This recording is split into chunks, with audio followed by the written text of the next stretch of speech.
नमस्कार, मैं हूं विक्रम सिंह राजपुरोहित और आप देख रहे हैं एवन उत्तर प्रदेश। एक नजर डालते हैं अभी तक की सुर्खियों पर।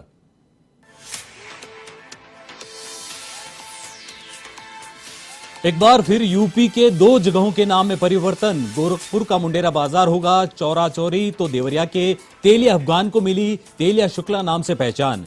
केंद्रीय गृह मंत्रालय ने जारी की एनओसी।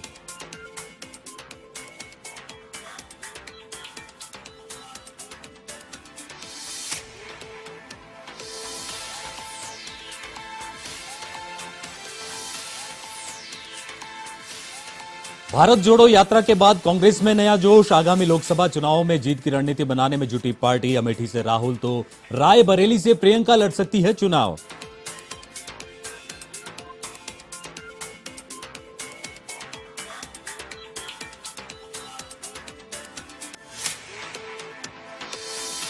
यूपी में निकाय चुनाव का रास्ता साफ, बिना ओबीसी आरक्षण के होंगे चुनाव। इलाहाबाद हाईकोर्ट की लखनऊ खंडपीठ का फैसला, तो फैसले पर बोले सीएम योगी, अन्य पिछड़ा वर्ग को आरक्षण की सुविधा उपलब्ध कराएगी सरकार।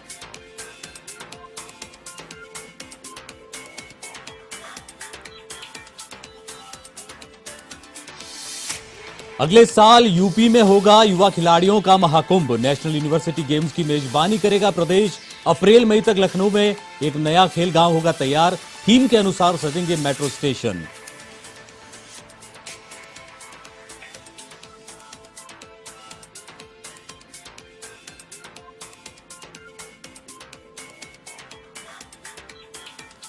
तीन जनवरी को यूपी में होगी भारत जोड़ो यात्रा की एंट्री। अखिलेश, मायावती समेत कई नेताओं को भेजा न्योता। भाजपा नेताओं को भी कांग्रेस ने दिया निमंत्रण।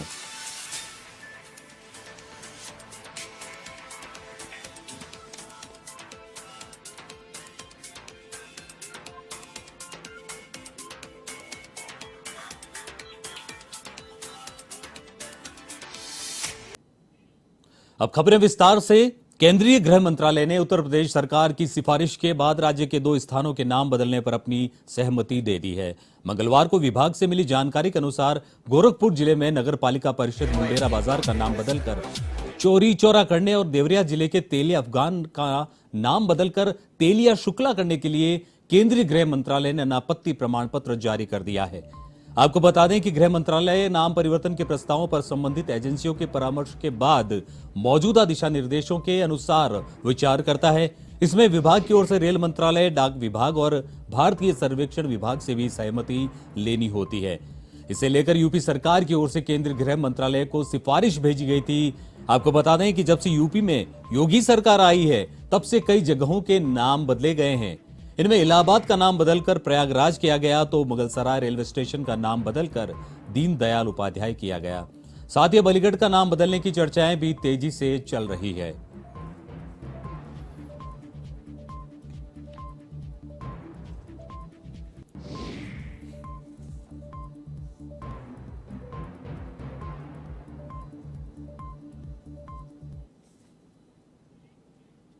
कांग्रेस की ओर से देश भर में निकाली जा रही भारत जोड़ो यात्रा के बाद पार्टी में मजबूती देखी जा रही है। जहां फिलहाल पार्टी ने हिमाचल प्रदेश के विधानसभा चुनाव में जीत हासिल की और सरकार बनाई, जिसके बाद पार्टी को एक संजीवनी मिली है। अब आने वाले लोकसभा चुनाव को देखते हुए पार्टी ने नई रणनीति के तहत काम शुरू कर दिया है। इसके तहत कांग्रेस यूपी में भी मास्टर स्ट्रोक खेल सकती है, जिसमें राहुल गांधी अमेठी से तो प्रियंका गांधी रायबरेली से लोकसभा चुनाव लड़ सकती है। साथ ही यह भी कहा जा रहा है कि पार्टी की ओर से लोकसभा चुनाव के दौरान राहुल गांधी दक्षिण भारत की कमान संभालेंगे, तो प्रियंका गांधी यूपी में पार्टी की कमान अपने हाथ में ले सकती है।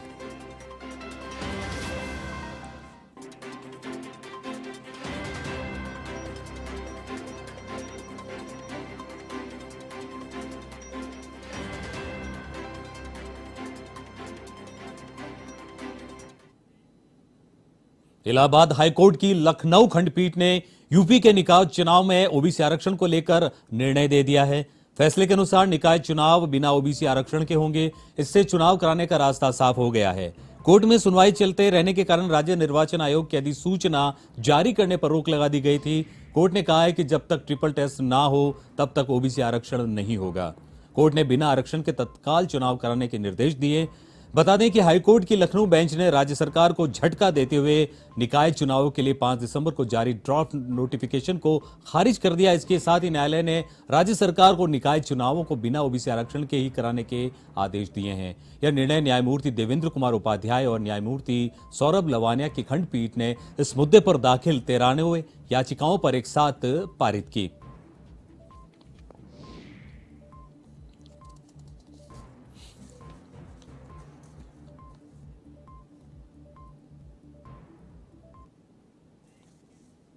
वहीं हाईकोर्ट के इस फैसले पर मुख्यमंत्री योगी आदित्यनाथ ने कहा है कि प्रदेश सरकार अन्य पिछड़ा वर्ग के नागरिकों को आरक्षण की सुविधा उपलब्ध कराएगी, फिर चुनाव कराएगी। मुख्यमंत्री योगी आदित्यनाथ ने कहा कि प्रदेश सरकार नगरीय निकाय सामान्य निर्वाचन के परिप्रेक्ष्य में आयोग गठित कर ट्रिपल टेस्ट के आधार पर अन्य पिछड़ा वर्ग के नागरिकों को आरक्षण की सुविधा उपलब्ध करवाएगी। इसके साथ ही इसके उपरांत ही नगरीय निकाय सामान्य निर्वाचन को संपन्न कराया जाएगा। अगर जरूरी हुआ तो राज्य सरकार हाईकोर्ट के निर्णय के क्रम में तमाम कानूनी पहलुओं पर विचार करके सुप्रीम कोर्ट में भी अपील करेगी।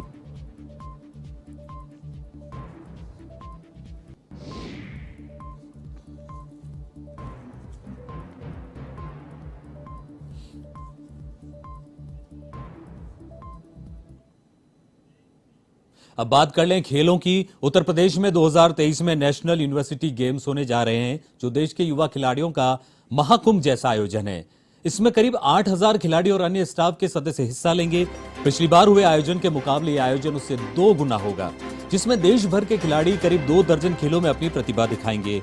आयोजन को भव्य स्वरूप बनाने की दिशा में तैयारियां जोर शोर से जारी है और मेहमानों की मेजबानी के लिए हर लिहाज से तैयारियां की जा रही है। इन्हीं मुद्दों को लेकर 22 दिसंबर को उच्च स्तरीय बैठक भी हुई थी, जिसमें विभाग के अपर मुख्य सचिव नवनीत सहगल, भारतीय खेल प्राधिकरण के निदेशक संदीप प्रधान और खेलो इंडिया की सीनियर निदेशक एकता विश्नोई सहित कई जिलों के खेल अधिकारी मौजूद रहे। इसके तहत अप्रैल मई 2023 तक लखनऊ में एक नया खेल गांव भी बसाया जा रहा है, जहां हर तरह और हर रेंज के चिकन के कपड़े और लखनऊ की पहचान से जुड़े स्टॉल लगाए जाएंगे। साथ ही खेलों की थीम के अनुसार मेट्रो स्टेशन और विश्वविद्यालय के साथ अन्य स्थानों पर सजावट की जाएगी। राज्य सरकार की ओर से आयोजन के दौरान होने वाले 22 खेलों के लिए अलग अलग सुविधायुक्त शहरों को चुना गया है।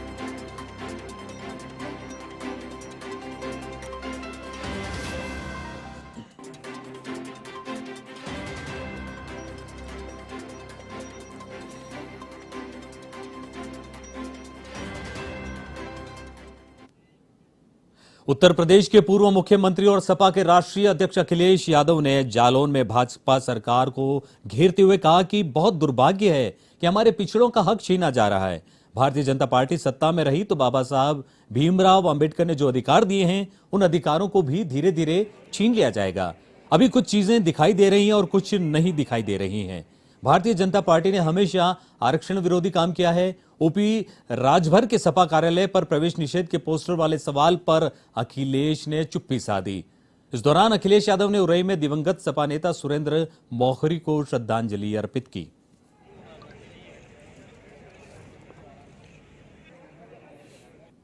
अन्याय के खिलाफ जो चरम सीमा पर महंगाई है, चरम सीमा पर बेरोजगारी है और निवेश के नाम पर धोखा दिया। याद कीजिए, बुंदेलखंड में कहा था कि मिसाइल बनेंगी, बम बनेंगे। आज मुझे बताओ, दिल्ली और लखनऊ की सरकार इतने दिनों से कहाँ मिसाइल बन रही है। तो भारतीय जनता पार्टी ये नहीं चाहती है कि उनके खिलाफ आवाज उठाई जाए। अन्याय के खिलाफ पूर्व केंद्रीय मंत्री और भारत जोड़ो यात्रा के उत्तर प्रदेश संयोजक सलमान खुर्शीद मेरठ पहुंचे। उन्होंने अपार चैम्बर में भारत जोड़ो यात्रा को लेकर प्रेस वार्ता की, जिसमें सलमान खुर्शीद ने कहा कि नागपुर से देश नहीं चलेगा, ये देश प्यार मोहब्बत से चलेगा। हमारा प्रयास रहेगा इन 4 दिनों में, इसलिए हम यहाँ आए हैं, मेरठ में आए हैं। यहाँ की यात्रा हो चुकी है, मेरठ की यात्रा शानदार थी। हम चाह रहे हैं कि उसी हिम्मत से, उसी लगन के साथ, उसी उत्साह के साथ 3 तारीख को जब राहुल जी का प्रवेश हो, यात्रा का प्रवेश हो उत्तर प्रदेश में लोनी बॉर्डर पे, तो बड़ी संख्या में यहाँ से, मेरठ से भी लोग आए। देखिए, इतिहास में मेरठ के लोगों को दिल्ली तक जाने की आदत है। दिल्ली दिल्ली पर बहादुर शाह जफर के समय पर अंग्रेजों से लड़ने के लिए मेरठ से ही सैनिक और मेरठ से ही आम लोग चलकर गए थे, दुहाई दी थी वहां जाकर लाल किले पर, और ये कहा था कि हमको मुक्त कराएं अंग्रेजों से। सो यहाँ पर आकर चिराग को रोशनी दिखाना, सूरज को रोशनी दिखाना, यहाँ पर लोगों से कहना।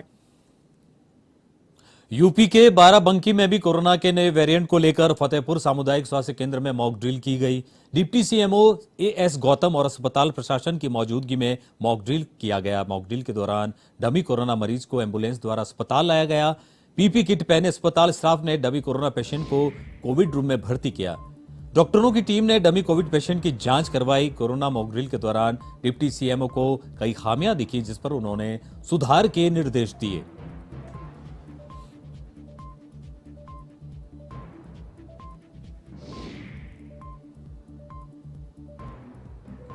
द्वारा उसको फॉलो अप किया गया, उसके सारे पैरामीटर्स लिए गए, स्टाफ नर्स ने उसको असिस्ट किया और उसका टेम्परेचर और वाइटल्स चेकअप किए गए। उसके बाद ऑक्सीजन कुछ लेवल कम था तो ऑक्सीजन इनहालेशन किया गया। मेरे द्वारा उसको फॉलो अप किया गया, उसके सारे पैरामीटर्स लिए गए, स्टाफ नर्स ने उसको असिस्ट किया और उसका टेम्परेचर और वाइटल्स चेकअप किए गए। उसके बाद ऑक्सीजन कुछ लेवल कम था तो ऑक्सीजन इनहालेशन किया गया। मेरे द्वारा उसको फॉलो अप।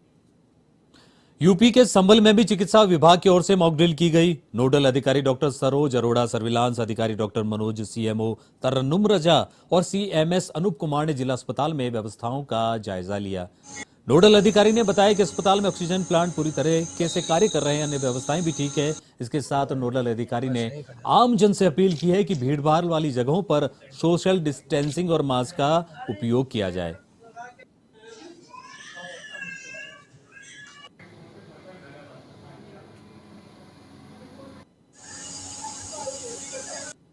कमियाँ तो ऐसा कुछ नहीं है, और अभी तो बेड्स देखे जिन पर की ऑक्सीजन लगी हुई है। तो कोई भी इमरजेंसी होती है तो उस इमरजेंसी में पेशेंट को किस तरीके से ट्रीटमेंट दिया जा सकता है, उसको एकदम से ऑक्सीजन पर ले लिया जाता है, तो दिखाया गया है। और दूसरे ऑक्सीजन प्लांट देखा है जिसकी अनइंटरप्टेड सप्लाई है ऑक्सीजन की, जो बेड को भी जा रही है, ओटी में भी जा रही है। जहाँ पर अगर कोई ऑक्सीजन की कमी होती है तो इसके द्वारा पूरी। इलाहाबाद हाईकोर्ट की लखनऊ बेंच ने यूपी निकाय चुनाव को लेकर बड़ा फैसला दिया है। कोर्ट ने यूपी सरकार को निर्देश दिया है कि इस बार बगैर आरक्षण के निकाय चुनाव कराया जाए। हाईकोर्ट के इस फैसले पर उत्तर प्रदेश के कैबिनेट मंत्री एके शर्मा ने कहा कि हम ओबीसी सर्वे करवाएंगे। ये सर्वे सुप्रीम कोर्ट के निर्देश पर होगा। सर्वे पूरा होने के बाद हम चुनाव में उतरेंगे। वहीं उन्होंने कहा कि जरूरत पड़ी तो हम सुप्रीम कोर्ट भी जाएंगे।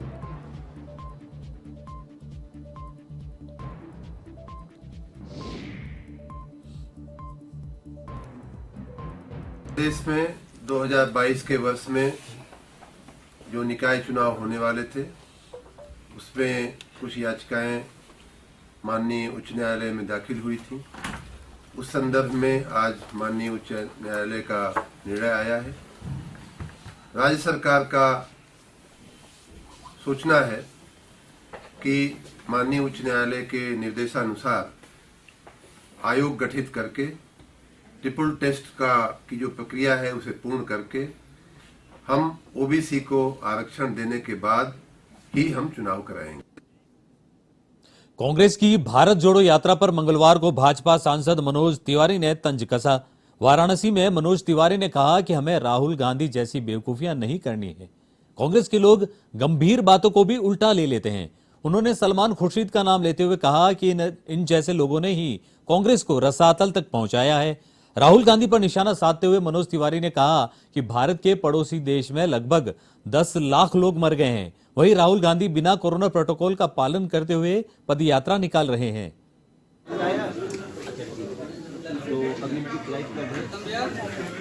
नहीं करनी हम सभी को। और अंतिम तीसरी अपनी बात जो प्रमुख रूप से कहनी है, कोरोना के बढ़ते प्रकोप को लेकर अलीगढ़ के पंडित दीनदयाल अस्पताल का नोडल अधिकारी डॉक्टर नरेश गोयल ने निरीक्षण किया। निरीक्षण के दौरान अस्पताल में 300 बेड की सुविधा के साथ आईसीयू बेड के भी इंतजाम मिले। हॉस्पिटल में 4 ऑक्सीजन प्लांट भी दुरुस्त मिले। नोडल अधिकारी डॉक्टर नरेश गोयल ने बताया कि हॉस्पिटल में 300 बेड की सुविधा है। 300 मरीज कोविड के आते हैं तो उनको सेवाएं दी जा सकती है। इसमें 30 आईसीयू बेड हैं, 28 एसटीयू बेड हैं।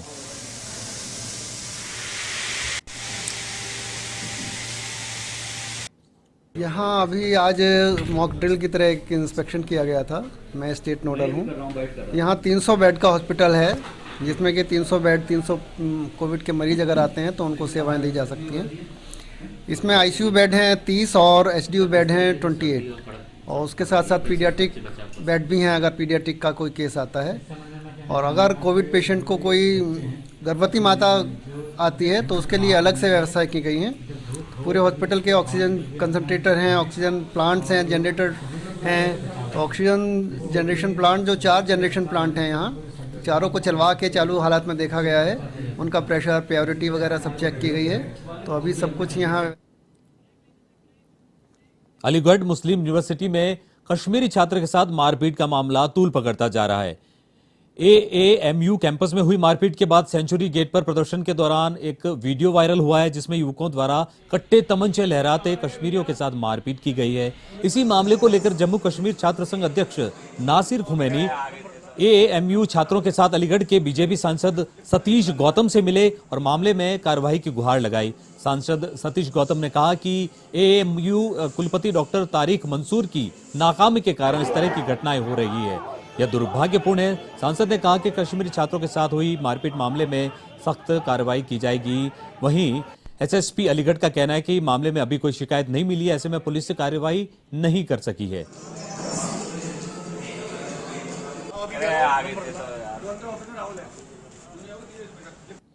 हमारे छात्र संघ के अध्यक्ष हैं, वो मिलने के आए जो कश्मीर के छात्रों के साथ अलीगढ़ मुस्लिम यूनिवर्सिटी में जो घटना हुई है वो बहुत दुर्भाग्यपूर्ण है। जिस तरह से उनके साथ मारपीट होना, हथियारों के बल पर गुंडागिर्दी करना, खुलेआम हथियार लहराना, और वो तो छात्र एक साथ हो गए, नहीं तो बड़ी घटना भी हो सकती थी। यूनिवर्सिटी में जम्मू कश्मीर से 1400 से ज़ायद ऐसे बच्चे हैं जो कि different professional, non professional courses, scholars और बाकी अन्य कोर्सेज में जो है अपनी पढ़ाई कर रहे हैं। अलीगढ़ मुस्लिम यूनिवर्सिटी में पिछले 3 महीने में कश्मीरी छात्रों के साथ कई मामले पेश आए, जो मामला हमने यूनिवर्सिटी एडमिनिस्ट्रेशन, प्रोक्टर, रजिस्ट्रार और इनफैक्ट वीसी की नोटिस में लाया था। लेकिन पिछले 3 महीनों में मारपीट के मामले में यूनिवर्सिटी एडमिनिस्ट्रेशन टस से मस नहीं हो रही है। कल भी एक अलीगढ़ मुस्लिम यूनिवर्सिटी के अंदर वाक़ा पेश आया, कट्टा लेके घूम रहे हैं। प्रशासन इस मामले पे कोई कार्रवाई नहीं कर रहा, हालांकि हमने कई बार उनकी नोटिस में मामला भी उठाया था। पूर्ण शांति है। 24 और 25 दिसंबर के मध्य जो रात्रि थी उसमें एक कश्मीरी स्टूडेंट और एक गाजीपुर जनपद के स्टूडेंट के बीच में झड़प की सूचना प्राप्त हुई थी बैडमिंटन खेलने को लेकर के। इस मैटर को अगले ही दिन विश्वविद्यालय प्रशासन द्वारा टेकअप किया गया। वहाँ के प्रोक्टोरियल बोर्ड ने उसका अनुश्रवण किया और एक विस्तृत उस पर उन्होंने एक प्रेस वक्तव्य भी वहाँ पर जारी किया था। और आज भी इनके द्वारा जो है स्थानीय जिला प्रशासन से अपनी वार्ता करके अपनी बातों को रखा गया है। खबर यूपी के हमीरपुर से है, जहां देर रात 2 चौकीदारों को बंधक बनाकर चोरी की वारदात को अंजाम दिया गया, जिसका सीसीटीवी फुटेज भी सामने आ गया। दरअसल सुभाष बाजार में असलाबंद चोरों ने अली ज्वेलर्स की दुकान को निशाना बनाया और वहां मौजूद 2 चौकीदारों को असलहे के दम पर रस्सियों से बांध दिया। साथ ही ताला तोड़ते हुए तिजोरी समेत लाखों के जेवरात लेकर फरार हो गए। सूचना पर बांदा मंडल के डीआईजी विपिन कुमार मिश्रा खुद मौके पर पहुंचे और बताया कि सीसीटीवी फुटेज मिल गया है। 6 टीमों का गठन किया गया है। ऐसे में जल्द आरोपियों को गिरफ्तार कर खुलासा किया जाएगा।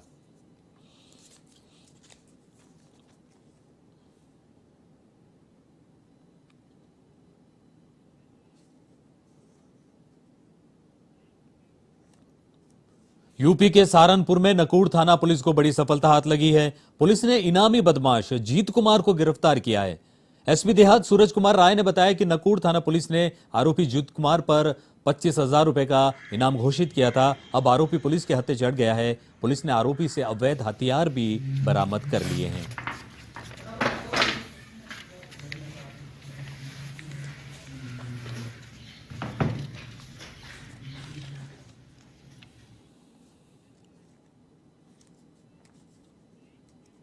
खबर यूपी के संभल से है, जहां बहनोई इलाके में महिला से लूट मामले का पुलिस ने पर्दाफाश किया। पुलिस ने 3 आरोपियों को गिरफ्तार किया और एक तमंचा बरामद किया। साथ ही आगे की कार्रवाई शुरू की।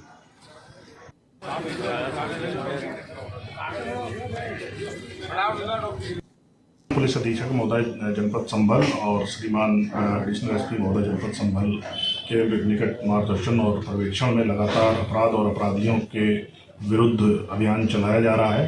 इसी अभियान में जो पता रसी सुरंग रसी जारी थी पुराने अपराधियों की भी, उस अपराध की अभियान में ही 3 अपराधी, ये सनी कुमार, रोहन और दीपक, जिनमें से 2 ये डिडौली के रहने वाले हैं और रोहन ये नखासा जनपद संभल के रहने वाले हैं। इनको जब दौरान चेकिंग और इस अभियान के दौरान जब पकड़ा गया तो इन्होंने अपनी पूछताछ में ये कबूल किया कि इनके द्वारा 2 घटनाएं। खबर यूपी के सिद्धार्थनगर से है, जहां एसओजी सर्विलांस और बासी थाने की पुलिस ने मोबाइल टावरों से बैटरी चुराने वाले गैंग का पर्दाफाश किया है। पुलिस ने अब्दुल हाशिम और अब्दुल हक को गिरफ्तार किया और चोरी की 8 बैटरी, 20,000 रुपए समेत चोरी के उपकरण बरामद किए। साथ ही चोरी में इस्तेमाल की गई पिकअप को भी बरामद किया गया। अपर पुलिस अधीक्षक सिद्धार्थ ने बताया कि गत कई दिनों से मोबाइल टावरों से बैटरी चुराने की घटनाएं सामने आ रही थी।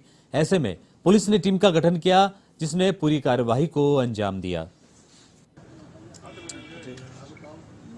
अब टावर निकल गया, लो बैटरी हो गया, अब टावर। वो पथरा बाजार में मोबाइल टावर्स के जो मोबाइल के टावर लगाए गए थे, उसमें बैटरी चोरी की घटनाएं घटित हुई थी, जिसके संबंध में संबंधित थानों पर मुकदमा लिखा गया था। क्योंकि प्रकरण कम्युनिकेशन से जुड़ा था, अतः पुलिस अधीक्षक महोदय ने इसकी महत्ता को देखते हुए एक विशेष टीम का गठन किया, जिसमें जनपदीय एसओजी, सर्विलांस तथा थाना बासी के कर्मी सम्मिलित किए गए थे। खबर यूपी के देवरिया जनपद से है, जहां सीएमओ कार्यालय के मुख्य गेट पर ताला जड़कर आशा कार्यकर्ताओं ने जमकर हंगामा किया और सीएमओ के ड्राइवर पर अभद्र व्यवहार करने का आरोप लगाया। ऐसे में कार्यालय के अंदर कर्मचारी और फरियादी फंसे रहे।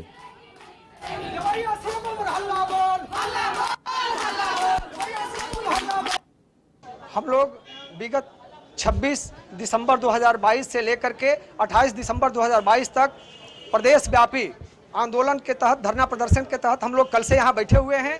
कल भी माननीय सीएमओ महोदय ने निकलने के बाद हम लोगों के साथ अभद्रता से पेश आए और आज की स्थिति तो यह है कि वो और उनके स्टाफ, मुख्य रूप से उनका ड्राइवर जो शरीर से हट्टा कट्ठा है, निकला और सीएमओ साहब ने कहा कि ये बैनर फाड़ देंगे और उनके ड्राइवर ने बहनों को गाली देते हुए और कहा कि तुम्हारी। एवन उत्तर प्रदेश में फिलहाल इतना ही। देश, प्रदेश, दुनिया की बाकी खबरों को जानने के लिए जुड़े रहिए एवन टीवी के साथ। नमस्कार।